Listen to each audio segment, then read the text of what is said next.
Hi everyone, और एक नया वीडियो में आपको फिर से स्वागत है। तो क्रिप्टो करेंसी फील्ड में या बिटकॉइन में इन्वेस्ट करने से पहले आपको कुछ चीज़ जानना बहुत ज़रूरी है। अगर इन सारे चीज़ों के बारे में आपको पता नहीं होगा तो फ्यूचर में आपका बहुत बड़ा लॉस हो सकता है। तो इन सारे चीज़ों के बारे में हम इस वीडियो में डिटेल्स में डिस्कस करेंगे। तो वीडियो में लास्ट तक बने रहे। आई होप कि ये वीडियो आपके लिए बहुत हेल्पफुल होगा। तो अगर आप अभी तक इस चैनल को सब्सक्राइब नहीं किए तो यहाँ पे चैनल को सब्सक्राइब कर देना एंड सब्सक्राइब के साइड में जो बेल आइकन है उसको क्लिक करना मत भूलिएगा। तो चलिए, तो क्रिप्टो करेंसी मार्केट में आपको इन्वेस्टमेंट करने से पहले एक चीज़ जानना बहुत ज़रूरी है कि क्रिप्टो करेंसी मार्केट का शुरुआत कहाँ से हुआ था। तो यहाँ पे मैं आपको शॉर्ट में बताना चाहूँगा कि यहाँ पे बिटकॉइन के इन्वेंशन के साथ साथ यहाँ पे क्रिप्टो मार्केट का शुरुआत हुआ था। यहाँ पे बिटकॉइन ही ऐसा क्रिप्टो करेंसी है जो कि फर्स्ट टाइम यहाँ पे ऑफिशियली एक ब्लॉकचेन नेटवर्क पे लॉन्च हुआ था।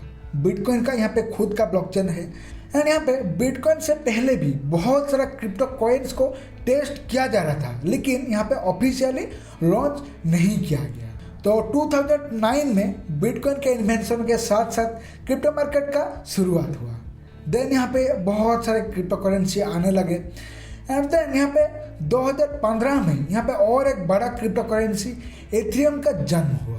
तो इस हिसाब से आप लोग यहाँ पे कैलकुलेट कर पाएंगे कि करेंटली क्रिप्टो मार्केट को सिर्फ 13 साल हुआ है। जैसे एक छोटा बच्चा बहुत नॉटखट करता है तो उसी तरह ही बिटकॉइन एंड जो और भी ऑल्ट कॉइन्स है वो लोग ऊपर नीचे होते रहते हैं। तो ये चीज़ आपको पहले जानना बहुत ज़रूरी है। क्रिप्टो मार्केट बहुत वोलेटाइल है एंड अगर आप यहाँ पे इन्वेस्टमेंट कर रहे हैं तो ये किसी तरह का क्विक रिच स्कीम नहीं है। आप यहाँ पे अगर इन्वेस्ट कर रहे हैं तो यहाँ पे 3, 4, 5 साल तक आपको इन्वेस्टमेंट करना चाहिए। अगर आप यहाँ पे क्विक रिच स्कीम समझ के यहाँ पे इन्वेस्ट कर रहे हैं तो यहाँ पे आप लोग फंस सकते हैं एंड यहाँ पे आपका बड़ा लॉस भी हो सकता है। देन यहाँ पे सेकेंड पॉइंट, ये पॉइंट भी जानना बहुत ज़रूरी है। जो भी क्रिप्टो करेंसीज है वो सारा यहाँ पे ब्लॉकचेन टेक्नोलॉजी के ऊपर आधार है, यानी वो लोग एक डिसेंट्रलाइज्ड ब्लॉकचेन टेक्नोलॉजी के ऊपर यहाँ पे बने हुए हैं एंड यहाँ पे बिटकॉइन भी ब्लॉकचेन टेक्नोलॉजी के ऊपर बना हुआ है। और ब्लॉकचेन टेक्नोलॉजी क्या है? ब्लॉकचेन टेक्नोलॉजी एक ऐसा डिसेंट्रलाइज्ड टेक्नोलॉजी है जिसको कोई भी छेड़छाड़ नहीं कर सकता। यानी आपका डाटा अगर एक बार उसमें फिट हो गया है तो उसको कोई भी चेंज नहीं कर सकता, कोई भी उसको रिवर्स नहीं कर सकता एंड उसको उस डाटा को कोई भी देख सकता है।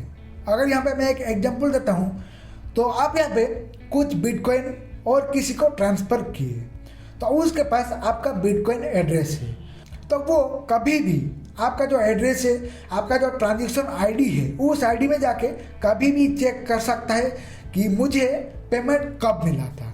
एंड और एक चीज़, ब्लॉकचेन टेक्नोलॉजी में पेमेंट ही नहीं होता। ब्लॉकचेन टेक्नोलॉजी में बहुत डाटा स्टोर भी होता है। जैसे कि मैं करंटली एक एग्जांपल दूंगा, इंडिया में कौन सा शहर में मुझे ठीक से पता नहीं, लेकिन पॉलीगन ब्लॉकचेन का यूज करके एक पुलिस स्टेशन में एफआईआर रजिस्टर किया जा रहा है। ये चीज़ क्यों किया जा रहा है? अगर कोई भी एक बार एफआईआर को रजिस्टर कर दिया तो उसको चेंज करना या डिलीट करना नामुमकिन है। एज ए रिजल्ट यहाँ पे पुलिस को एक्शन लेना ही पड़ेगा। देन यहाँ पे थर्ड पॉइंट, यहाँ पे अगर आप क्रिप्टो करेंसी में इन्वेस्टमेंट कर रहे हैं तो यहाँ पे आप साइबर अटैक का सामना कर सकते हैं। कैसे, इस चीज़ के बारे में हम थोड़ा डिटेल्स में डिस्कस करेंगे। यहाँ पे अगर आप कुछ भी स्पैम वेबसाइट में विजिट कर रहे हैं तो उस साइट में जाने के बाद उसमें उस लिंक में क्लिक करने के बाद यहाँ पे आपका सिस्टम में एक वायरस आ सकता है एंड जो वायरस यहाँ पे आपका जो डाटा है, आपका जो पासवर्ड है, जो सीड फेज है, उसको चोरी कर सकता है। अगर आप किसी भी यहाँ पे सॉफ्टवेयर वॉलेट या हार्डवेयर वॉलेट में आपका यहाँ पे क्रिप्टो करेंसी रख रहे हैं तो जो सीड फेज है उसको यहाँ पे सिस्टम के अंदर रखने के लिए मैं रिकमेंड नहीं करूँगा, क्योंकि अगर आप सिस्टम के अंदर रख रहे हैं तो किसी तरह का यहाँ पे अगर साइबर अटैक हो जाता है तो आपका सीड फेज यहाँ पे चोरी हो सकता है और जिसके कारण यहाँ पे आपका पूरा एसेट भी चोरी हो सकता है। तो इसलिए अगर आप किसी भी डिसेंट्रलाइज्ड वॉलेट में आपका क्रिप्टो करेंसी रख रहे हैं तो अपना सीड फेज को यहाँ पे संभाल के रखिए। यहाँ पे किसी भी सिस्टम में ऑनलाइन उस चीज़ को मत रखिए। तो देन यहाँ पे और एक मेजर पॉइंट, अगर आप किसी भी सेंट्रलाइज्ड क्रिप्टो एक्सचेंज को यहाँ पे यूज करके अपना क्रिप्टो करेंसी बाय कर रहे हैं तो उस क्रिप्टो करेंसी में आपका 100% एसेस नहीं है।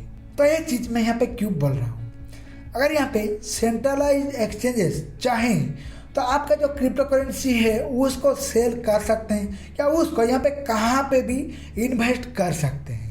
तो इसीलिए अगर आप किसी भी सेंट्रलाइज्ड क्रिप्टो एक्सचेंज में अपना फंड रख रहे हैं तो वो फंड 100% आपका नहीं है। अगर बहुत ट्रस्टेड एक्सचेंज है तो आपको विड्रॉल मिल सकता है। एंड ऐसा भी हो सकता है कि एफटेक्स जैसा अगर कुछ भी कांड हो रहा है तो आपका पूरा क्रिप्टो एसेट वहाँ पे डूब भी सकता है। तो इसीलिए यहाँ पे अगर किसी भी सेंट्रलाइज्ड एक्सचेंज में अपना क्रिप्टो करेंसी बाय कर रहे हैं तो खुद का कस्टडी में खुद का क्रिप्टो एसेट लीजिए। यहाँ पे क्रिप्टो मार्केट एक अनरेगुलेटेड मार्केट है। यहाँ पे जो क्रिप्टो एक्सचेंजेस है उनको कोई भी रेगुलेट नहीं करता, उनके ऊपर किसी भी रूल्स नहीं है। वो अपने आप अपना बनाए रूल को यहाँ पे तोड़ सकते हैं जो कि यहाँ पे आपको पता नहीं होगा। देन यहाँ पे और एक पॉइंट, मैं जैसे कि बोला क्रिप्टो मार्केट एक डिसेंट्रलाइज्ड मार्केट है जो कि एक ब्लॉकचेन टेक्नोलॉजी के ऊपर आधार है। यानी यहाँ पे कोई भी अपना कॉइन लॉन्च कर सकता है। यहाँ पे आप भी अपना कॉइन यहाँ पे ब्लॉकचेन के ऊपर लॉन्च कर सकते हैं। तो इसीलिए यहाँ पे और एक पॉइंट कि यहाँ पे किसी भी क्रिप्टो प्रोजेक्ट में इन्वेस्टमेंट करने से पहले आपका खुद का रिसर्च खुद कर लीजिएगा, क्योंकि यहाँ पे क्रिप्टो मार्केट में बहुत सारा स्कैम प्रोजेक्ट भी घूम रहे हैं। यहाँ पे वो लोग क्या कर रहे हैं, यहाँ पे खुद का क्रिप्टो करेंसी यहाँ पे मार्केट में लॉन्च कर रहे हैं और उससे पहले जो उस कॉइन का टोटल सप्लाई है उस सप्लाई से एक मेजर हिस्सा उनके पास रखते हैं। देन उस प्रोजेक्ट को यहाँ पे मार्केट में पूरा जोर शोर से प्रमोट करते हैं। एंड यहाँ पे जो नया नया इन्वेस्टर्स होते हैं जो कि यहाँ पे रातों रात करोड़पति बनने के चक्कर में मार्केट में आते हैं, वो लोग यहाँ पे फंस जाते हैं। वो लोग यहाँ पे उस कॉइन में इन्वेस्ट करते हैं एंड वो लोग अपना जो होल्डिंग होता है उसको यहाँ पे स्लोली सेल करके अपना जो प्रॉफिट है वो बुक कर लेते हैं, जिसके कारण यहाँ पे आप लोग इन्वेस्ट करते रह जाते हैं एंड उस कॉइन में या उस टोकन में यहाँ पे स्लोली डंप आता रहता है। तो ये चीज़ भी आपको जानना बहुत ज़रूरी है। देन यहाँ पे लास्ट पॉइंट, यहाँ पे आप इंडिया में अगर हो एंड यहाँ पे क्रिप्टो करेंसी में ट्रेडिंग या इन्वेस्टिंग कर रहे हो तो यहाँ पे इंडिया में क्रिप्टो करेंसी प्रॉफिट टैक्सेबल है। यानी क्रिप्टो करेंसी में आपका नेटवर्क में जितना गेन हो रहा है उससे आपको 30% फ्लैट टैक्स देना पड़ता है। अगर आप यहाँ पे क्रिप्टो करेंसी में 100 रुपया भी अर्निंग कर रहे हैं तो उस 100 रुपया से यहाँ पे 30 रुपया आपको इंडियन गवर्नमेंट को टैक्स देना पड़ेगा। तो इस चीज़ को भी आपको जानना बहुत ज़रूरी है। तो आई होप कि ये वीडियो आपके लिए बहुत हेल्पफुल होगा। तो अगर आपको वीडियो अच्छा लगा तो वीडियो को जरूर लाइक करना एंड चैनल को सब्सक्राइब करना मत भूलना। तो मिलते हैं और किसी अच्छे वीडियो में। Keep learning, keep growing. Bye bye.